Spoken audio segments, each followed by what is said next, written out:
Le message du jour vous est présenté par notre frère Marc.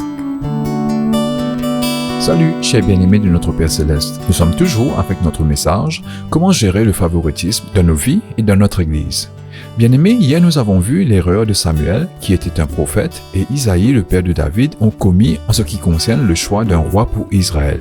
Nous ne leur jetterons pas la pierre, mais nous essayerons de comprendre si nous sommes meilleurs qu'eux en matière de favoritisme. Apparemment, bien-aimés, les premiers croyants, l'Église primitive, avaient oublié cette vérité.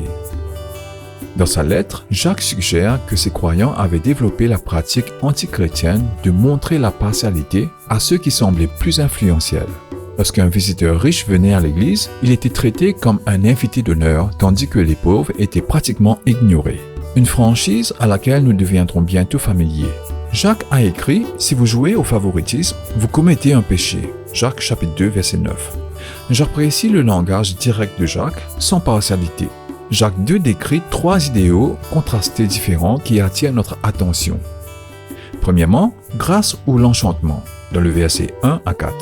Deuxièmement, richesse terrestre ou richesse éternelle, dans le verset 5 à 7. Et troisièmement, compassion ou condamnation, dans le verset 8 à 13. Nous allons regarder de près Jacques 2 et essayer de comprendre la volonté de Dieu de nous sauver de la culture de ce monde. Jacques connaissait très bien ce problème-là au sein de l'Église car il était à la tête de l'Église à Jérusalem. Alors laissez-le nous guider sur cette piste glissante.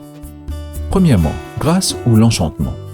Veuillez noter que l'enchantement et le scintillement de ce monde ont facilement influencé ces premiers croyants. Ils étaient facilement impressionnés par les marques et les bijoux coûteux. Jacques leur rappelle que l'objet de leur foi était le Seigneur de gloire. Avez-vous l'image, chers bien-aimés? Dans 2 Corinthiens chapitre 8 verset 9, Paul écrit « Car vous connaissez la grâce de notre Seigneur Jésus-Christ, qui, bien qu'il était riche, il est devenu pauvre à cause de vous, afin que vous soyez riches par sa pauvreté. » Même si toute la glorieuse richesse du ciel était sienne, Christ, dans sa grâce, l'a laissé derrière lui pour racheter l'humanité. Il était plus important pour lui de tendre la grâce aux pécheurs que de s'accrocher à sa gloire. Jésus illustre également cela de manière frappante dans Luc chapitre 18. 2 hommes montèrent au temple. Les deux se démarquent, l'un pour sa richesse et l'autre pour sa pauvreté. Jacques dessine une image du visiteur aisé portant une bague en or et des vêtements à la mode. Le visiteur pauvre est vêtu d'haillons. Les huissiers déroulent le tapis rouge au visiteur fortuné. Il est assis là où tout le monde pourra le voir. L'homme pauvre attend un traitement similaire et ne l'obtient pas. Et c'est le problème. Bien-aimé, il n'y avait rien de mal à souhaiter la bienvenue au visiteur riche. Le péché est de traiter le visiteur pauvre différemment.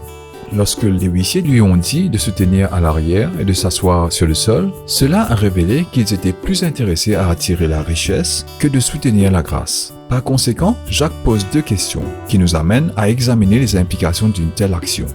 Premièrement, n'êtes-vous pas des personnes qui jugent avec partialité? N'êtes-vous pas devenus juges avec des pensées malveillantes ou des juges qui ont des mauvaises pensées? Jacques nous informe que c'est une mauvaise pensée, méchante et impie, de juger le potentiel des hommes à contribuer au royaume de Dieu par les apparences extérieures. Il a également souligné ce point pour nous. Qu'est-ce qui est le plus important? Avoir une église charmante ou une église remplie de grâce? Le choix vous appartient. Je laisse cela à votre réflexion, chers bien-aimés. À demain pour les richesses terrestres ou les richesses éternelles. Que Dieu vous bénisse tous. Profitez de votre journée en lui. Au revoir. Si toi aussi tu crois que la parole de Dieu est une bénédiction, partage-la et sois une source de bénédiction pour les autres toi aussi.